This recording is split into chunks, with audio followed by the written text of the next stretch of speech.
तीसरी जो एप्लीकेशन है वो 5.2 का टॉपिक है, वो है अप्रॉक्सीमेट वैल्यू मालूम करने की, कि अगर आपने फंक्शन की अप्रॉक्सीमेट वैल्यूज मालूम करनी है तो किस तरह करोगे। अच्छा, आप लोग कह सकते हो कि एमसीक्यूज में तो ये नहीं आ सकता, चांसेस नहीं है, लेकिन कितनी दफ़ा एमसीक्यूज में आ भी सकता है कि क्योंकि जब आप कैलकुलेटर से वैल्यू निकालोगे, जैसे मैं पहला सवाल ये आपको करवाना है साइन 46 डिग्री, तो साइन 46 डिग्री की कैलकुलेटर से वैल्यू निकाल सकते हो, लेकिन मे बी जब वो आपको एमसीक्यूज दें उसमें वाकई पॉइंट में चेंजिंग हो, 0.0 करके कुछ पॉइंट में चेंजिंग की हुई है उन्होंने, तो वो आपका उसी वक्त आपको पता होगा जब आपको अप्रॉक्सीमेट वैल्यू एक्चुअल पता होगी, क्योंकि अप्रॉक्सीमेट और एक्यूरेट वैल्यू में पॉइंट में बस हल्का सा फर्क होता है। तो मे बी वो आपको ऐसे एमसीक्यू देते हैं जिसमें ऑप्शंस में बस पॉइंट में फर्क है, तो आप कैलकुलेटर से निकालो, वो आपको एक्यूरेट देगा, अप्रॉक्सीमेट के लिए आपको मेथड नहीं आता होगा।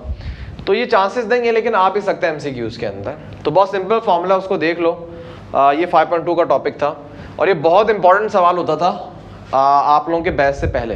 अब तो ये कैंसिल हो गया ना, ये तकरीबन सवाल में हर दफ़ा ही आता था। ये फॉर्मूला जो मैं बता रहा हूँ उसको याद रखो।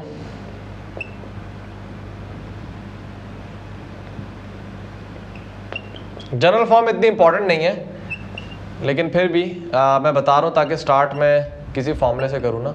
ये फॉर्मूला है, इसका देख के आप लोग थोड़ा घबरा जाओगे, लेकिन मैं सिंपल सा एक हल बताऊंगा, आप लोगों को आसानी से समझ आ जाएगा। अब अगर आपको बोला जाए साइन 46 डिग्री की वैल्यू निकालो, तो अप्रॉक्सीमेट वैल्यू आप कैसे निकालते हो? आपको करीब तरीन कुछ पता होना चाहिए। आपको साइन 45 पता है, तो आप क्या करो, इसको ब्रेक कर दो इस तरह, साइन 45 डिग्री प्लस 1 डिग्री। ठीक है, जो भी अप्रॉक्सीमेट वैल्यू निकालनी है उसको इस तरह ब्रेक करो। उसके बाद पहली वाली चीज़ को आप x के बराबर लेट कर लो, दूसरी वाली चीज़ को आप डेल्टा x के बराबर लेट कर लो। जो x जो है वो 45 डिग्री हो गया और डेल्टा x जो है वो 1 डिग्री के बराबर हो गया। उसके बाद आपने क्या करना है, जैसे साइन फंक्शन है ना, तो आप साइन फंक्शन लेट कर लो, y equal to sine x. आप डिफ्रेंशिएट कर दो, साइन x का डेरिवेटिव क्या होता है। अच्छा, ये वाली नोटेशन जब अगर आप फॉर्मूले में देखो ना, तो f ऑफ प्राइम मैंने लिखा हुआ है, तो f ऑफ प्राइम का मतलब क्या है, डेरिवेटिव। तो डेरिवेटिव निकालो, साइन का डेरिवेटिव कॉस हो गया। ठीक है, सबसे पहले आपने इस फॉर्म में ब्रेक कर दिया, उसके बाद आपने ये कर दिया। अब वैल्यूज पुट कर दो यहाँ पे, साइन 45 पुट कर, x की वैल्यू 45 है ना, तो साइन 45 होता है 1/√2। ठीक है, इसी तरह यहाँ पे भी x की जगह 45 पुट कर दो, cos 45 भी क्या होता है 1/√2। बस आपने ये काम करना है और कुछ भी नहीं है इसके अंदर।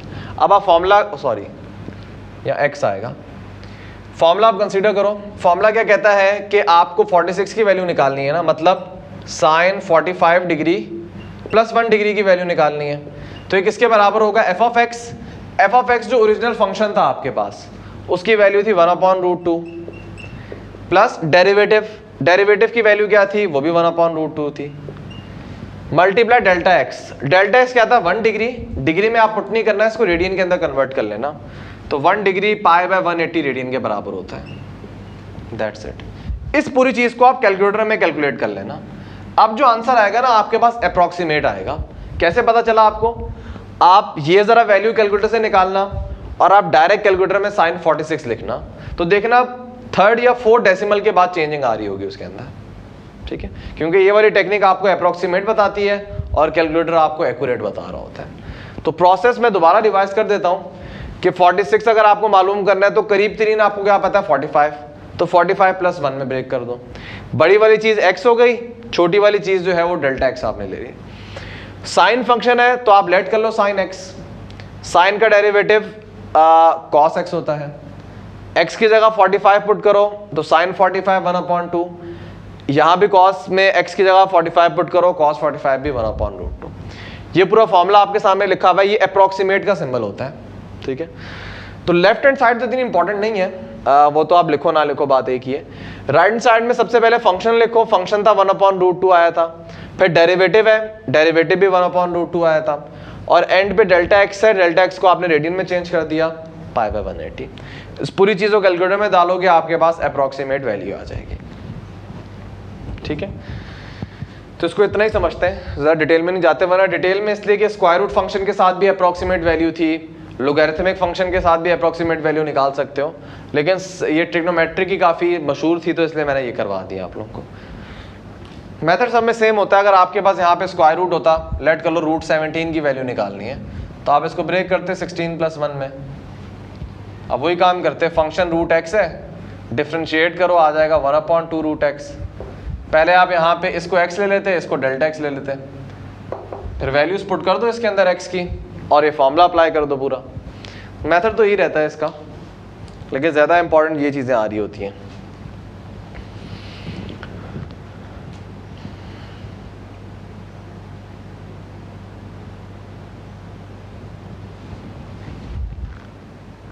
अब आई गेस 5.3 आप लोगों ने पढ़ी भी होगी तो मुझे इतना मसला नहीं होगा वो समझाने में। ये वो टॉपिक थे जो आपने पढ़े नहीं थे। 5.3 का टॉपिक है ना यार, सबसे पहला टॉपिक जो है वो है इंक्रीजिंग और डिक्रीजिंग फंक्शन का। पता नहीं ये आपने शायद पढ़ा नहीं, क्योंकि इसका कोई सवाल नहीं है, तो शायद किसी ने पढ़ाया ना हो आपको। सबसे पहला जो टॉपिक है 5.3 का, और जो चौथी एप्लीकेशन है वो है कि आपने अगर पता करना हो कि कौन सा फंक्शन इंक्रीज कर रहा है किसी पॉइंट पे या डिक्रीज कर रहा है, तो किस तरह मालूम करोगे। तो बेस्ट तरीका क्या है कि डेरिवेटिव के जरिए से आप कैसे मालूम करोगे। लेट कर लो आपके पास एक फंक्शन गिवन है, कोई भी एक फंक्शन गिवन होगा, और आपको किसी पॉइंट के ऊपर मालूम करना है। लेट कर लो ए पॉइंट के ऊपर कि वो फंक्शन इंक्रीज कर रहा है या वो फंक्शन डिक्रीज कर रहा है। जैसे अगर आप इस फंक्शन को देखो, अगर मैं कोई यहाँ पे पॉइंट पिक करूंगा तो आपको देखने में लग रहा है फंक्शन इन पॉइंट पे डिक्रीज कर रहा है, और अगर मैं कोई यहाँ पॉइंट पिक करूंगा तो दिखने में लग रहा है फंक्शन आपका इंक्रीज कर रहा है। तो अगर आपके पास कर्व का ग्राफ नहीं पता, आपके पास जस्ट कर्व की इक्वेशन गिवन है और आपको एक पॉइंट गिवन है कि इस पॉइंट पे मालूम करो, तो किस तरह मालूम करोगे। आपने जस्ट मालूम करना है भाई डेरिवेटिव। आपने फंक्शन को डिफरेंशिएट कर दिया, डिफरेंशिएट करने के बाद आपने ये पॉइंट पुट कर देना है। मैं एक एग्जांपल भी दे दूंगा इसकी। डिफरेंशिएट करने के बाद आपने पॉइंट पुट कर देना है। अब अगर रिजल्ट ग्रेटर देन 0 आ रहा है, इक्वल टू 0 आ रहा है या लेस देन 0 आ रहा है, क्या मतलब बनेगा इसका। डेरिवेटिव लेने के बाद अगर आपने पॉइंट पुट किया और रिजल्ट ग्रेटर देन 0 आ रहा है, मतलब पॉजिटिव, तो इसका मतलब आपका फंक्शन इंक्रीज कर रहा है उस पॉइंट के ऊपर। अगर लेस देन 0 आ रहा है, इसका मतलब आपका फंक्शन डिक्रीज कर रहा है उस पॉइंट पे। और अगर इक्वल टू 0 आ रहा है, इसका मतलब आपका फंक्शन कांस्टेंट है उस पॉइंट पे। कांस्टेंट है, या उसके लिए वर्ड हम स्टेशनरी का भी यूज कर लेते हैं। इस कर्व में आपको कहाँ नजर आ रहा है, ये वाला पॉइंट कंसीडर कर लो। अगर आप इस पॉइंट पे देखो, आपका ना फंक्शन इंक्रीज कर रहा है ना डिक्रीज कर रहा है, काइंड ऑफ फ्लैट हुआ हुआ है पूरा, ठीक है। तो 3 किस्म के पॉइंट होते हैं ये। तो ये आपने कैसे मालूम किया, डेरिवेटिव के जरिए से। जैसे मैं एक एग्जांपल देता हूँ, आपको एक इक्वेशन दे दी जाए y = x² + x - 1। ये एक फंक्शन है और आपसे बोला जाए कि बताओ x = 2 पे ये इंक्रीज कर रहा है या डिक्रीज कर रहा है। तो डिफरेंशिएट कर दो, x² का डेरिवेटिव 2x, x का डेरिवेटिव 1। उसके बाद अब ये पॉइंट पुट कर दो, x की जगह आप 2 पुट कर दो, तो आंसर आ रहा है 5, जो कि ग्रेटर देन 0 होता है। इसका मतलब आपका फंक्शन इंक्रीज कर रहा है एट x = 2 पे। तो चौथी एप्लीकेशन है जो आप चौथा ये कह लो काम है जो आप डेरिवेटिव के जरिए से करते हो, कि अगर आपने मालूम करना है कि फंक्शन इंक्रीज कर रहा है डिक्रीज, तो आप इस तरीके से मालूम कर लेते हो। सबसे पहले आपको समझना पड़ेगा ये मैक्सिमा, मिनिमा और ये स्टेशनरी पॉइंट क्या होते हैं। तो अगर मैं कर्व बनाऊं,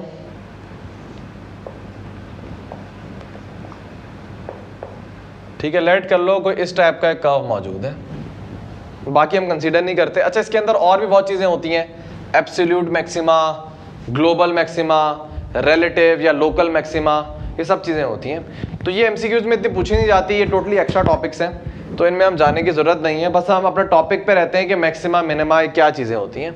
सबसे पहले तो याद रखो स्टेशनरी पॉइंट क्या होता है या कांस्टेंट पॉइंट क्या होता है। ये ऐसा पॉइंट होता है जिस पे आपका फंक्शन ना इंक्रीज कर रहा होता है ना फंक्शन आपका डिक्रीज कर रहा होता है, उसको आप स्टेशनरी पॉइंट कहते हो। और अगर आप डेरिवेटिव निकालोगे तो वो 0 आएगा, ठीक है। और इस ग्राफ में आपको कहाँ नजर आ रहा है, काइंड ऑफ यहाँ पे नजर आ रहा है। क्यों, अगर आप इस पे डेरिवेटिव निकालोगे, अगर आपको याद हो तो डेरिवेटिव आप निकालते थे तो आपको याद है स्लोप ऑफ टेंजेंट आता था। तो डेरिवेटिव किसी पॉइंट पे अगर आप निकालो तो स्लोप ऑफ टेंजेंट आता है। डेरिवेटिव 0 का मतलब स्लोप ऑफ टेंजेंट 0, और टेंजेंट का स्लोप उसी वक्त 0 आएगा जब वो tangent parallel to x axis है। जब टेंजेंट लाइन x एक्सिस के पैरेलल होगी तो उसका स्लोप क्या हो जाएगा, 0 हो जाएगा। और टेंजेंट का स्लोप 0 मतलब डेरिवेटिव जीरो हो गया। तो दैट्स वाई जब भी आपके पास डेरिवेटिव जीरो आ रहा है, इसका मतलब ये कि वो पॉइंट स्टेशनरी है, ठीक है, ना वो इंक्रीज कर रहा है ना वो डिक्रीज कर रहा है उस पर। तो जो स्टेशनरी पॉइंट है वही या तो मैक्सिमम होंगे या मिनिमम होंगे। जैसे एक स्टेशनरी पॉइंट ये है और एक लेट कर लो ये वाला पॉइंट है, इस पे भी अगर आप टेंजेंट लाइन बनाओ तो पैरेलल टू एक्स एक्सिस होगा। तो अब आपने देखना है कि किस पे मैक्सिमम किस पे मिनिमम। दिखने में लग रहा है, अगर आपके पास ग्राफ ड्रॉ हुआ है तब तो आप बता सकते हो कि ये वाला पॉइंट है ये मिनिमम है, मिनिमम बोल दो आप इसको, और ये वाला जो है इसको आप मैक्सिमा बोल दो। तो सबसे पहली बात, मिनिमा और मैक्सिमा स्टेशनरी पॉइंट के ऊपर आते हैं। स्टेशनरी पॉइंट वो वाला पॉइंट होता है, ये एमसीक्यूज में बहुत पूछा जाता है, तो मैं पहले से बता रहा हूं, स्टेशनरी पॉइंट वो वाला पॉइंट जिस पे आपका फर्स्ट डेरिवेटिव या आप खाली डेरिवेटिव बोल दो वो जीरो के बराबर होता है। ऐसा पॉइंट जिस पे आपका फर्स्ट डेरिवेटिव जीरो है वो वाला पॉइंट क्या है, स्टेशनरी। और वही स्टेशनरी पॉइंट कोई होंगे जो मैक्सिमा या मिनिमा होंगे, वो डिपेंड करेगा सवाल पे, फंक्शन पे कि कौन से पॉइंट मैक्सिमम या मिनिमम है। तो ये बेसिकली कॉन्सेप्ट है मैक्सिमा का, मिनिमा का और स्टेशनरी पॉइंट क्या होता है। अब आ जाओ अपने टॉपिक के ऊपर। सवाल जो आप सॉल्व करते हो उसमें आपको किसी भी फंक्शन का मैक्सिमम वैल्यू निकालनी पड़ती है या मिनिमम वैल्यू निकालनी पड़ती है। तो आप किस तरह निकालते थे अपनी कोर्स में जो 5.3 है उसमें कैसे आप निकालते हो? तो प्रोसेस ये होता है कि सबसे पहले आपके पास एक फंक्शन मौजूद होता है, लेट कर लो y equal to f of x. अगर आप देखो 5.3 के क्वेश्चंस में आपको हर पार्ट में फंक्शंस गिवन है। प्रोसेस क्या होता है, सबसे पहला स्टेप आप उस फंक्शन का फाइंड फर्स्ट डेरिवेटिव, आप उस फंक्शन के डेरिवेटिव या ये बोल दो फर्स्ट डेरिवेटिव आप मालूम करते हो, पहला स्टेप। सेकेंड स्टेप क्या होता है, आप उस फर्स्ट डेरिवेटिव को इक्वल टू जीरो रखते हो और वहां से निकालते हो x की वैल्यूज। सॉल्व फॉर x मतलब x की वैल्यूज निकालते हो। क्या मतलब हुआ इसका? मतलब ये हुआ कि डेरिवेटिव जीरो आप इसलिए रख रहे हो क्योंकि आपको पता है मैक्सिमम पॉइंट हो या मिनिमम पॉइंट हो वो स्टेशनरी होता है, वो स्टेशनरी है। जैसे ये मैक्सिमम पॉइंट है, ये भी स्टेशनरी है, टेंजेंट बनाओगे स्लोप जीरो आएगा, इसी तरह ये भी स्टेशनरी है। तो आप क्या करते हो, आप फर्स्ट डेरिवेटिव को जीरो से रखते हो क्योंकि आपको पता है मैक्सिमा या मिनिमा पॉइंट स्टेशनरी लाजमी होगा और स्टेशनरी पॉइंट का फर्स्ट डेरिवेटिव जीरो होता है। तो ये रीजन है जिसके तहत मैक्सिमा और मिनिमा निकालने के लिए आप फर्स्ट डेरिवेटिव को जीरो रखते हो और फिर आप x की वैल्यू निकालते हो। कहने का मतलब आप ये x वैल्यू निकालते हो ना, ये x वैल्यू या ये x वैल्यू, कि किस x वैल्यू पे ये पॉइंट्स आ रहे हैं, ये किस x वैल्यू पे आ रहा है, ये किस x वैल्यू पे आ रहा है, ठीक है। तो आप फर्स्ट डेरिवेटिव को जीरो रखते हो और फिर आप सॉल्व करते हो x के लिए और वो x की वैल्यूज निकालते हो जिस पे आपको ये स्टेशनरी पॉइंट मिल रहे हैं, ठीक है। ये आपका दूसरा स्टेप होता है। तीसरा स्टेप क्या होता है, सेकंड डेरिवेटिव निकालते हो। अब सवाल ये कि सेकंड डेरिवेटिव की क्या जरूरत है यहाँ पे, तो उसकी रीजन भी देख लेते हैं। लेट कर लो आपके पास x की दो वैल्यूज आ गई हैं, आप फर्स्ट डेरिवेटिव को जब इक्वल टू जीरो रख रहे हो, बल्कि मैं साथ साथ एक एग्जांपल भी देता हूँ कि आपको बात समझ आती रहे। लेट कर लो एक इजी एग्जांपल लेते हैं, एक्स स्क्वायर, क्योंकि एमसीक्यूज में बड़ी वाली नहीं देंगे वो।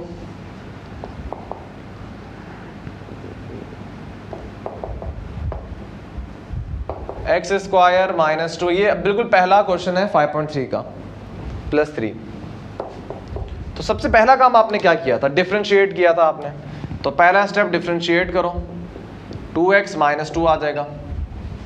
यार ये तो बड़ी इजी इक्वेशन है, फिर मैं थोड़ी डिफिकल्ट ले लेता हूँ क्योंकि इसमें बहुत इजी आ जाएगा। X cube minus 9x square, अगर इसी को अगर मैं x क्यूब कर दूँ तो 3x स्क्वायर माइनस 2, फिर बात बन सकती है। चलो इसको x क्यूब कर देते हैं, मैं जो बताना चाह रहा हूँ वो उसमें मज़ा नहीं आएगा इसमें। तो अब डेरिवेटिव निकालो, x क्यूब का डेरिवेटिव 3x स्क्वायर और माइनस 2x का डेरिवेटिव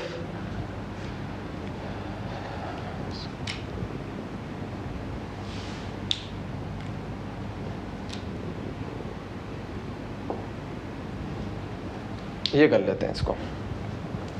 अब आप देखो यहाँ पे, अच्छा एक्स क्यूब का डेरिवेटिव 3x स्क्वायर और माइनस 3x स्क्वायर का डेरिवेटिव होगा माइनस 6x, वही पावर पहले आ गई, पावर में से 1 कम कर दिया। अब आप क्या करोगे, इस फर्स्ट डेरिवेटिव को, सेकंड स्टेप क्या था, जीरो के बराबर रखोगे। तो सेकंड स्टेप में आपने फर्स्ट डेरिवेटिव जो है इसको इक्वल टू जीरो रखो। आप इन दोनों में से 3x कॉमन लो, पहली टर्म में से x, दूसरी टर्म में से माइनस 2 बचेगा, दोनों को इक्वल टू जीरो रखो। 3x equal to 0, x minus 2 equal to 0। यहाँ से x की वैल्यू 0 आ रही है और यहाँ से x की वैल्यू 2 आ रही है। अब सवाल ये है कि ये दोनों x की वैल्यूज तो आ गई, इसका मतलब ये स्टेशनरी पॉइंट्स हैं, ठीक है। मतलब लेट कर लो इस फंक्शन में दो स्टेशनरी पॉइंट है, लेट कर लो एक x 0 पे आ रहा है, एक x 2 पे आ रहा है। लेकिन आपको ये कैसे पता चलेगा कि हैं तो दोनों स्टेशनरी पॉइंट, लेकिन ये कैसे पता चलेगा कि इसमें मैक्सिमम कौन सा है, मिनिमम कौन सा है?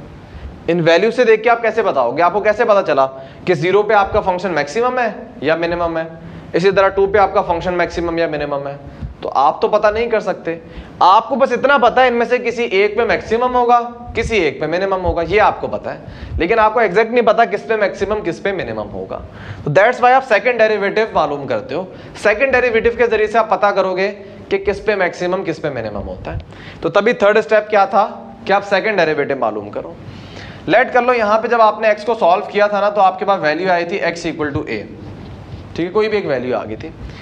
अब अगर आप सेकंड डेरिवेटिव के अंदर उस x वैल्यू को पुट करो और सेकंड डेरिवेटिव का रिजल्ट ग्रेटर देन 0 आ रहा है, इसका मतलब वो पॉइंट मिनिमम है, ठीक है। और अगर जो आपके पास x वैल्यूज आई हैं उसको आप सेकंड डेरिवेटिव के अंदर पुट करो, रिजल्ट लेस देन 0 आ रहा है, इसका मतलब उस पॉइंट पे आपका फंक्शन मैक्सिमम है, ठीक है। ये उल्टा होता है, ग्रेटर देन 0 पे मिनिमम, लेस देन 0 पे मैक्सिमम। जरा चेक करके देख लेते हैं। आप इस फंक्शन को दूसरी दफा डिफरेंशिएट करो, सेकंड डेरिवेटिव क्या होगा, 3x स्क्वायर का डेरिवेटिव 6x और माइनस 6x का डेरिवेटिव माइनस 6 होगा। अब आप इस सेकंड डेरिवेटिव में पहला पॉइंट पुट करो, x इक्वल टू 0 पुट कर लेते हैं। तो जब यहां पे 0 पुट करोगे आंसर माइनस 6 हो जाएगा। माइनस 6 डेफिनेटली लेस देन 0 है, इसका मतलब x इक्वल टू 0 पे आपका फंक्शन मैक्सिमम है, ठीक है। अब आप दूसरा पुट करके देखो x इक्वल टू 2।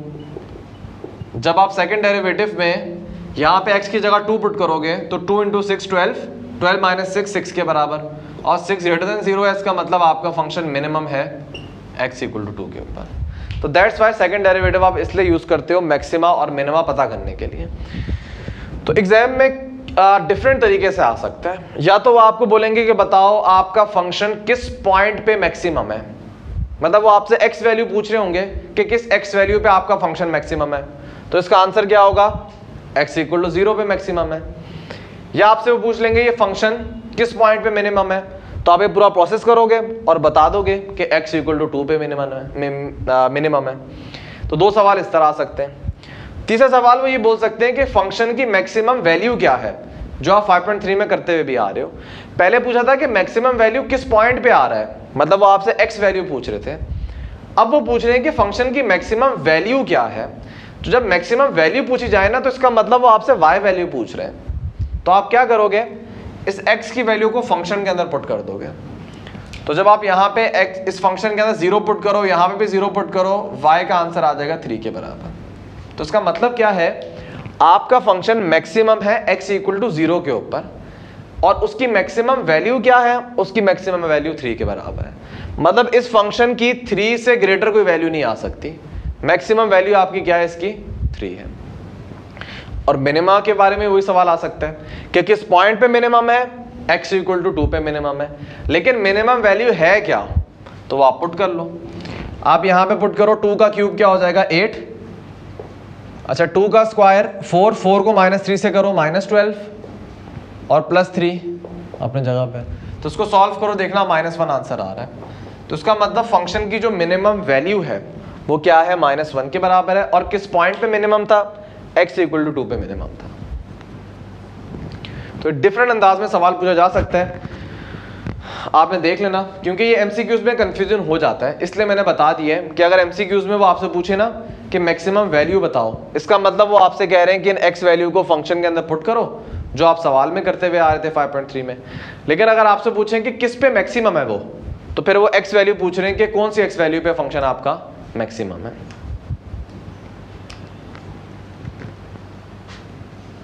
ठीक है, तो ये आप लोगों की रिवीजन है 5.3 में। ये सारे स्टेप हैं, 4 स्टेप जो मैंने बताए हैं, इसी से आप सवाल अपना सॉल्व करते हो।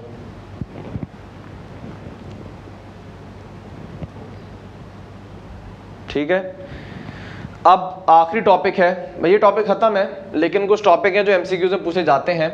बुक में उनके बस नाम लिखे हुए, एक्सप्लेन नहीं किया हुआ इतना अच्छा, लेकिन एमसीक्यूज में आपको वो मालूम करने होते हैं। पहले स्क्रीनशॉट ले लो इसका, बस 2-3 पॉइंट है, उनके बारे में मैं आप लोगों को बता देता हूँ, उसके बाद क्लास एंड करते हैं।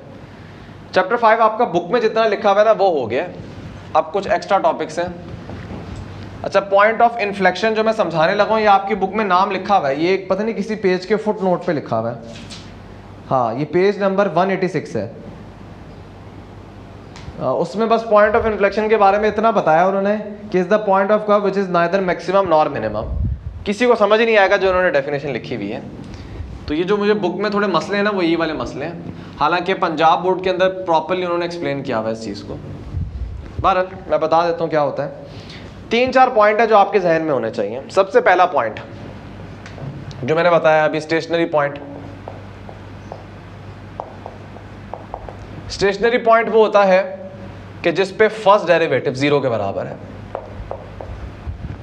तो अगर आपको एग्जाम में बोला जाए कि स्टेशनरी पॉइंट निकालो, तो आपके पास जो फंक्शन होगा ना उसको डिफरेंशिएट करना, उसको 0 के बराबर रखना। तो जो आपके पास x वैल्यूज आ रही होंगी, मे बी आपसे x वैल्यू पूछ ली जाए, या अगर x और y वैल्यू दोनों पूछी जाए, तो आप उन x वैल्यूज को कर्व के अंदर पुट करना, तो आपके पास y वैल्यूज ही मिल जाएंगी। ठीक है, तो स्टेशनरी पॉइंट कैसे निकालोगे? डेरिवेटिव को 0 रख के x वैल्यू निकाली, उन x वैल्यू को फंक्शन के अंदर पुट करना, तो y वैल्यूज आ जाएंगी। तो ये तरीका हो जाएगा स्टेशनरी पॉइंट को फाइंड करने का। अच्छा, ज़रूरी नहीं है कि हर स्टेशनरी पॉइंट मैक्सिमम हो या मिनिमम हो, ये ज़रूरी नहीं है। ये मैं बता दूंगा क्यों ज़रूरी नहीं है।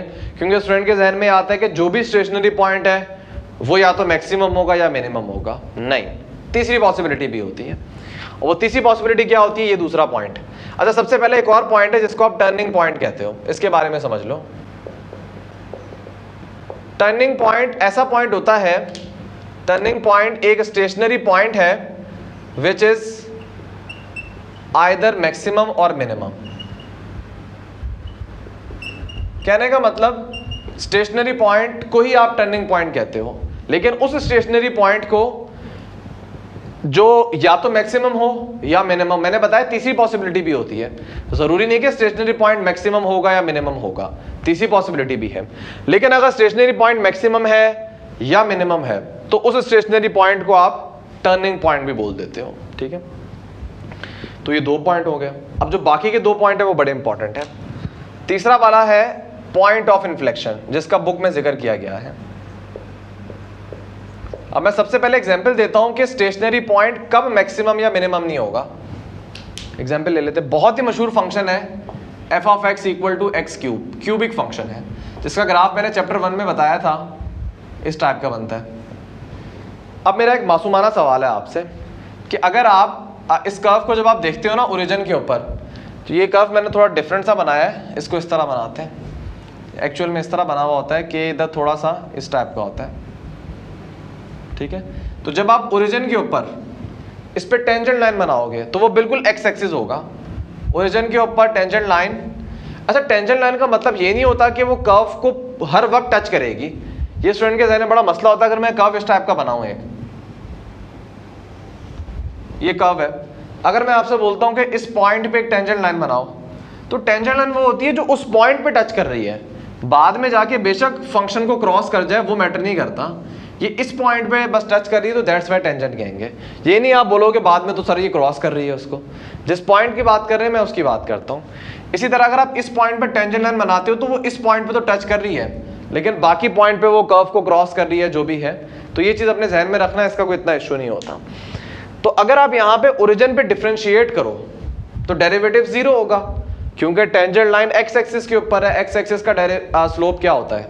0 होता है। तो यहां पे अगर आप नोट करो, इस पॉइंट पे फर्स्ट डेरिवेटिव 0 के बराबर है, लेकिन ये पॉइंट ना मैक्सिमम है, ये पॉइंट ना मिनिमम है।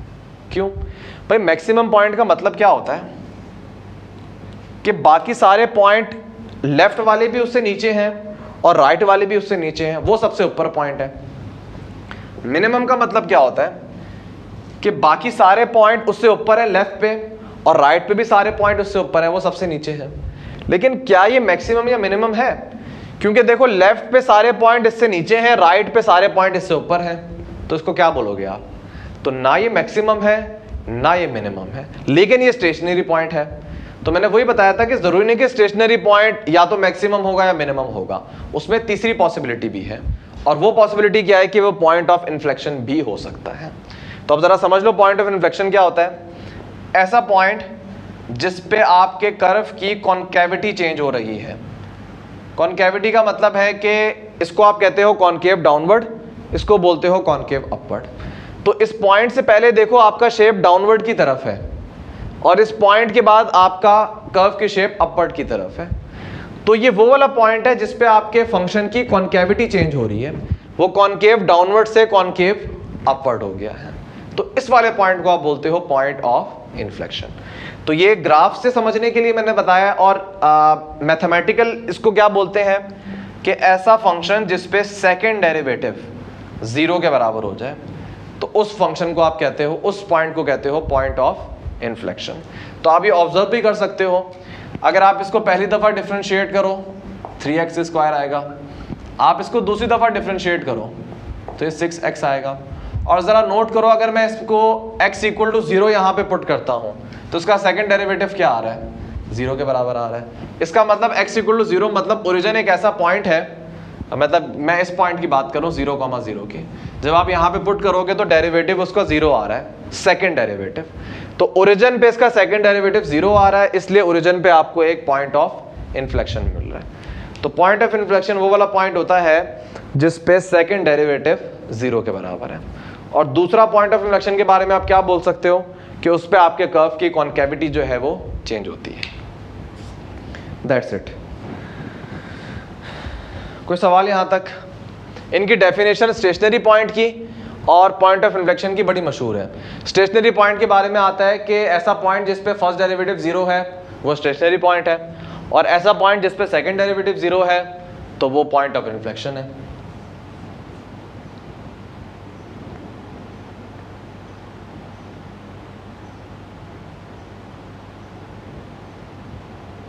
क्लियर है? बात सबको समझ आ गई है? अच्छा, एक और पॉइंट भी है, मुझे नहीं पता बुक में क्रिटिकल यूज किया है इन्होंने या नहीं किया। अच्छा, एक एक्सट्रीम पॉइंट भी होता है। एक्सट्रीम पॉइंट का मतलब यही होता है कि या तो वो मैक्सिमम है या मिनिमम है, क्योंकि एक एक्सट्रीम होती है पॉजिटिव, मतलब कोई चीज़ बहुत बड़ी है वो भी एक एक्सट्रीम है, और एक अगर कोई चीज़ बहुत कम है मिनिमम है तो वो भी एक्सट्रीम है। तो एक्सट्रीम पॉइंट तो आप इसी चीज़ को बोलते हो, मैक्सिमम और मिनिमा को। अच्छा, मुझे पता नहीं है यहाँ पे कि क्रिटिकल का मतलब यूज़ हुआ है बुक में नहीं हुआ, मैं फिर भी बता देता हूँ क्योंकि मैं अगर आ गया तो आप लोग मुझे पकड़ लोगे। क्रिटिकल पॉइंट भी इजी है। अच्छा, और भी पॉइंट होते हैं, सैडल पॉइंट भी होता है, लेकिन मैं ज़्यादा कंफ्यूज करना नहीं चाह रहा, जो बुक में उसी में रखना चाह रहा हूँ आपको। क्रिटिकल पॉइंट की 3 डेफिनेशन हैं, 3 डेफिनेशन नहीं 3 कंडीशन है, तीनों कंडीशन में आप उसको क्रिटिकल बोलोगे। अगर फर्स्ट डेरिवेटिव 0 है तो तब भी आप उसको क्रिटिकल बोलोगे। मतलब क्रिटिकल कभी स्टेशनरी भी हो सकता है, जितने स्टेशनरी पॉइंट है उसको आप क्रिटिकल भी बोल सकते हो, क्योंकि क्रिटिकल पॉइंट की भी कंडीशन ये है कि फर्स्ट डेरिवेटिव उसका 0 होना चाहिए। 190 पर क्रिटिकल का जिक्र है। अच्छा, मैं देख लेता हूँ क्या बोला हुआ क्या उन्होंने क्रिटिकल का। एंड द क्रिटिकल पॉइंट्स, अच्छा बस मतलब जिक्र किया है, बताया नहीं होता क्या है। तो मैं आप लोगों को बता रहा हूँ क्रिटिकल पॉइंट की 3 कंडीशंस होती हैं कि अगर स्टेशनरी पॉइंट को भी आप क्रिटिकल बोल देते हो, क्योंकि क्रिटिकल ऐसा पॉइंट है जिसका फर्स्ट डेरिवेटिव 0 है, तो स्टेशनरी की भी डेफिनेशन है। अच्छा, क्रिटिकल पॉइंट ये भी होता है, मैं और नहीं लिखता, हाँ और लिख देते चलो कोई मसला नहीं, या स्लैश लगा देता हूँ। अगर आपका डेरिवेटिव इन्फिनिटी है तब भी उसको आप क्रिटिकल बोलोगे। क्या मतलब हुआ इसका? इसका मतलब ये हुआ कि अगर आपके पास कोई कर्व इस टाइप का बना हुआ है, ये एक पैराबोला है जिसका एक्सिस जो है वो पैरेलल टू एक्स एक्सिस है, ये एक टाइप का पैराबोला बन रहा है, ठीक है। अगर मैं आपको बोलूं इस पैराबोला पे आप इस पॉइंट पे टेंजेंट लाइन का स्लोप निकालो तो क्या आएगा? अगर आप इस पॉइंट पे टेंजेंट लाइन बनाओगे तो वो पैरेलल टू वाई एक्सिस होगा। ये टेंजेंट की बात कर रहा हूं मैं। किधर?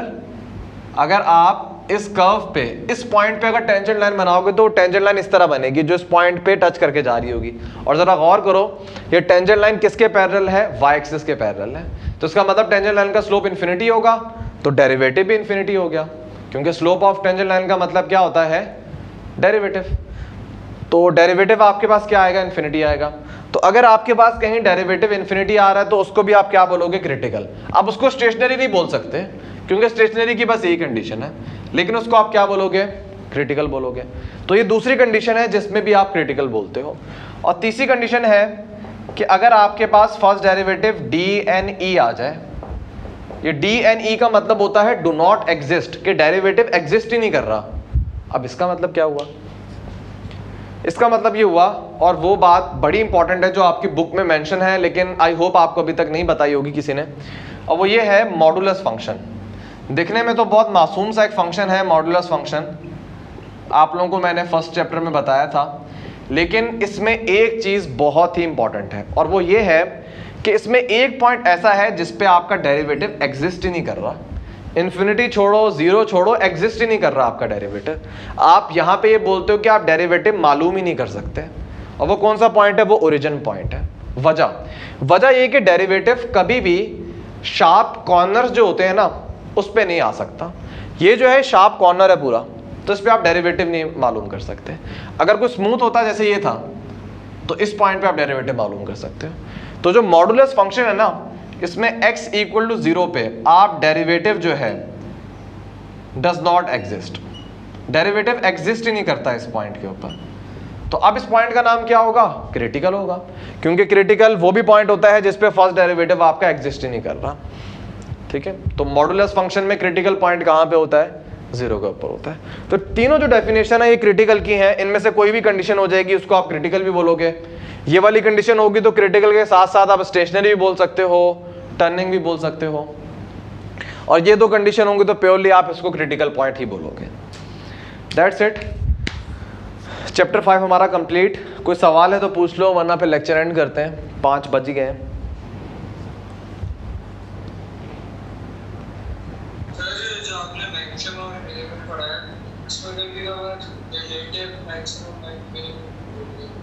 यार रिलेटिव यही है ना, अब तुमने पूछ लिया, क्यों पूछा है मुझसे, पहले मुझे बताओ। रिलेटिव का मतलब ये होता है कि अगर आपके पास एक फंक्शन है ना, अगर आप इसमें देखो ये पॉइंट भी मिनिमम है, अगर आप बाकियों से देखो तो ये मिनिमम है ना, ये वाला पॉइंट ही मिनिमम है, ये वाला पॉइंट ही मिनिमम है। इनको आप बोलोगे लोकली मिनिमम, लोकल बोल दो या रिलेटिव मिनिमम बोल दो, कि ये थोड़े से रीजन में मिनिमम है, इनको आप रिलेटिव या लोकल मिनिमम कहते हो। एक होता है ग्लोबल या एब्सोल्यूट भी बोलते हो, कि जो पूरे फंक्शन का मिनिमम है वो ये वाला पॉइंट है। ये लोकली भी मिनिमम है लेकिन ये ग्लोबली भी मिनिमम है, कि ये पूरे फंक्शन में सबसे मिनिमम पॉइंट है। जबकि ये दो पॉइंट जो है इसको आप रिलेटिव मिनिमम बोल दोगे, कि थोड़े से हिस्से पे मिनिमम है। सर अगर एक लाइन एक्स एक्सिस को इंटरसेक्ट करके जा रही है तो उसका भी डेरिवेटिव एग्जिस्ट नहीं करेगा, सॉरी ओरिजिन को इंटरसेक्ट करके जा रही है। अगर एक लाइन ओरिजिन को इंटरसेक्ट करके जा रही है तो उसका डेरिवेटिव 0 होगा? नहीं, 0 क्यों होगा?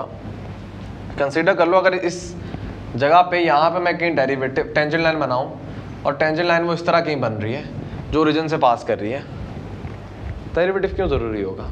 डेरिवेटिव 0 कब होगा? जब आपकी टेंजेंट लाइन एक्स एक्सिस के पैरेलल है। और आपका डेरिवेटिव इन्फिनिटी कब होगा? जब वो पैरेलल टू वाई एक्सिस है।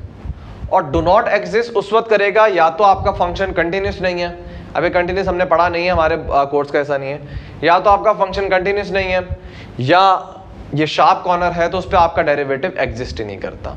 0 होगा पैरेलल टू एक्स एक्सिस पे जब टेंजेंट लाइन पैरेलल है, और इन्फिनिटी होगा जब टेंजेंट लाइन वाई एक्सिस के पैरेलल है।